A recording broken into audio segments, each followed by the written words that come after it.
जय हिंद दोस्तों, DK mathematics class में आपका स्वागत है। आज मैं जेएसएससी सीजीएल में जो त्रिभुज से रिलेटेड सवाल पूछे गए थे उसी से संबंधित मैं कुछ प्रश्न बताने जा रहा हूँ। हूबहू उसी से रिलेटेड है। देखिए दोस्तों, दो समद्विबाहु त्रिभुजों के संगत कोण बराबर है तथा इनके क्षेत्रफलों का अनुपात 25:36 है, तो इनकी संगत ऊंचाइयों का अनुपात क्या होगा। बहुत ही आसान है। जैसा कि देखिए, इसको कैसे सॉल्व करते हैं। हम लोग जानते हैं कि क्लास 10 में 9 में पढ़े हैं त्रिभुज से रिलेटेड। तो देखिए, दो त्रिभुज है। माना कि एक त्रिभुज ये है ए बी सी, और एक त्रिभुज ले लिया पी क्यू आर ले लिया। ठीक है, दो समद्विबाहु त्रिभुज। समद्विबाहु त्रिभुज है मतलब समद्विबाहु का मतलब होता है दो भुजा कोई भी बराबर हो, इसका दो भुजा बराबर होता है, उसको समद्विबाहु बोला जाता है। तो इनके क्षेत्रफल का अनुपात इतना दिया हुआ, मतलब एरिया। देखिए, area of triangle A B C divided by area of triangle P Q R. देखिए, क्षेत्रफल ए बी सी का अनुपात क्षेत्रफल पी क्यू आर का ये दिया हुआ है, अनुपात दिया हुआ है। कितना दिया हुआ है? 25:36। क्लियर। और इसका जो रेशियो का जो फॉर्मूला होता है वो क्या होता है? इसका बेस का स्क्वायर, मतलब बीसी का स्क्वायर बाय क्यू आर का स्क्वायर। इस त्रिभुज का बीसी तो इस त्रिभुज का क्यू आर का स्क्वायर के बराबर होता है। तो इस स्क्वायर और ये जो शीर्षलंब है, देखिए यहाँ बोला है इनकी संगत ऊंचाइयों का अनुपात। तो इसको ऊंचाई ये हो गया, मान लीजिए कि ये m है, इसका ऊंचाई ये हो गया, ये मान लिया n है। तो ये जो am और pn जो होगा इसका भी स्क्वायर के बराबर हो जाएगा। am स्क्वायर बटा pn स्क्वायर, क्योंकि इसका जो फॉर्मूला है, ये हम लोग नियम है, वो कहता है कि दो त्रिभुज के संगत कोण बराबर हो तथा उनके संगत भुजा का अनुपात वही होता है जो उनके संगत शीर्षलंब का होता है। इसलिए हम शीर्षलंब का ये दिखा दिए दोस्तों, और इसी का अनुपात पूछा है।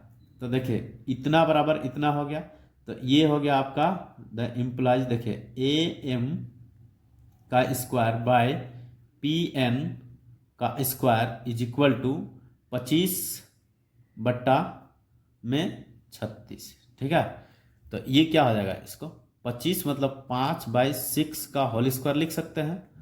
ये देखिए, ये स्क्वायर स्क्वायर कैंसिल, तो ए एम ये स्क्वायर कैंसिल हो जाएगा, तो ए एम बटा P N is equal to क्या बच जाएगा? 5/6, यानी 5:6। देखिए, 5:6, ऑप्शन नंबर सी दोस्तों। इस तरह से हम लोग इसको निकाला जा सकता है। अगला प्रश्न जो है ये दिया हुआ है, बेसिक से रिलेटेड है, इसी प्रकार से पूछा गया था। जैसे कि देखिए, किसी त्रिभुज ABC के कोणों का अनुपात 3, 5 और 7 रेशियो में है। ऐसी त्रिभुज है। तो पूछा जा रहा है कि कैसी त्रिभुज है। तो न्यून कोण है, अधिक कोण त्रिभुज है, कि समकोण त्रिभुज है, कि समद्विबाहु त्रिभुज है ना। तो इससे देखिए, इसको कैसे सॉल्व करेंगे। सबसे पहले हम लोग एक ट्राइंगल देखते हैं। एक ट्राइंगल ले लिए। देखिए, मान लिए कि ए बी और सी है, इसका रेशियो दिया हुआ है। मान लिए 3 है, 3x ले लिया, इसको 5x ले लिया, इसको 7x ले लिया, 7x ले लिया, है ना। तो आप देखिए, एंगल दिया हुआ है। Angle A equal to 3x degree हो गया, एंगल B इक्वल टू कितना है? 5x डिग्री ले लिए। ठीक है, angle C equal to 7x degree ले लिए। ठीक है, अब हम लोग जानते हैं कि त्रिभुज के तीनों कोणों का जोड़ कितना डिग्री होता है? 180 डिग्री। तो देखिए दोस्तों, angle A plus angle B plus angle C equal to कितना हो जाएगा? 180 डिग्री। ये हम लोग फॉर्मूला जानते हैं। वे एंगल A का वैल्यू कितना दिया हुआ है? 3x plus 5x plus 7x equal to कितना है? 180 डिग्री। अब इसका वैल्यू निकालिए। तो 7 और 5 12, 12 और 3 कितना? 15, यानी 15x इज इक्वल टू 180। ठीक है, तो x इक्वल टू कितना, तो 180 डिवाइडेड बाय 15, इसको काट दीजिए तो कितना आएगा, 3 से कटे, 3 से या 5 से भी काट दीजिए, 5 दिया 15, 5 दिया 15, यहाँ से कितना निकला 16 17 18 3 यानी 30, 5 6 का 30 है ना, 3 1 का 3, 3 दूना 6 यानी कितना आ गया 12। तो एंगल ए देखिए, एंगल ए इक्वल टू कितना था 3x, तो 3 इंटू 12, 3 इंटू 12 तिया 36 डिग्री।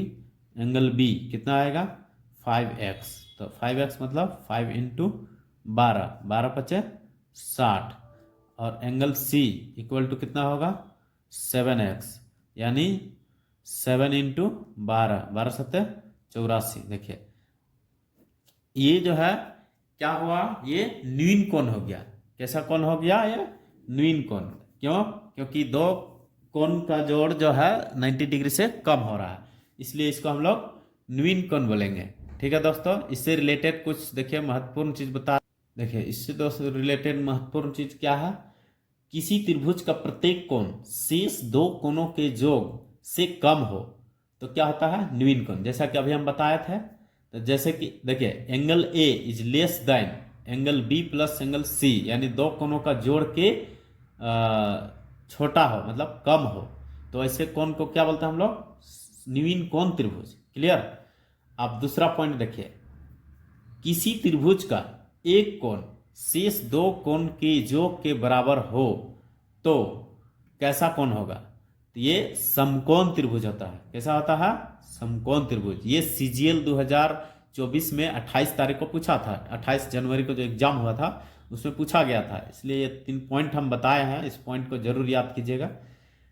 क्या बोला था कि किसी त्रिभुज का एक कोण शेष दो कोण के योग के बराबर होगा तो 90 डिग्री होगा। क्लियर। अब तीसरा, किसी त्रिभुज का एक कोण शेष दो कोणों के योग से बड़ा हो तो ऐसे कोण को हम लोग बोलते हैं अधिक कोण। क्या बोलते हैं अधिक कोण, अधिक कोण। क्लियर। और एक देखिए न्यून कोण कम होगा तो न्यून कोण, बराबर होगा तो 90 डिग्री, 90 डिग्री मतलब समकोण त्रिभुज, और जब बड़ा हो गया तो अधिक कोण हो गया। क्लियर। इस तरह के ये तीनों पॉइंट को जरूर याद कीजिएगा।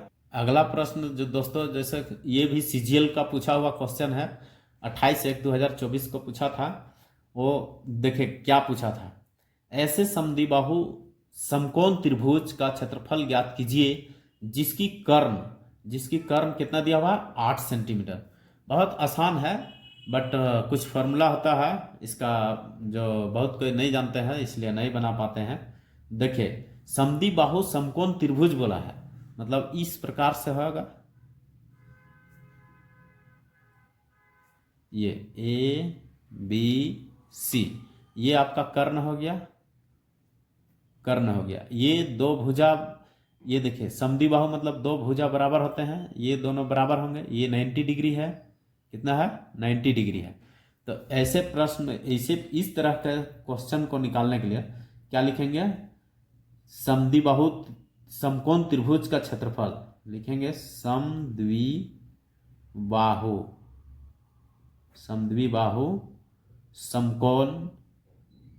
समकोण त्रिभुज का क्षेत्रफल बराबर 1/4 कर्ण का स्क्वायर होता है। ठीक है, कर्ण दिया हुआ है 8 सेंटीमीटर। देखिए 1/4 कर्ण यानी 8 का स्क्वायर कर दिए तो 1/4 हो गया, 8 64 हो गया, 64 इसको काट दिए 32 आ गया, यानी 32 को फिर 2 से काट दिया 16 आ गया, यानी 16 सेंटीमीटर हो गया दोस्तों, ये है ना। तो ये जो है CGL का 28/1/2024 में पूछा हुआ सवाल है, यही क्वेश्चन आया हुआ था। ठीक है दोस्तों, अगर यदि वीडियो अच्छा लगे तो वीडियो को जरूर सब्सक्राइब कीजिएगा एंड लाइक भी कर दीजिएगा। जय हिंद दोस्तों।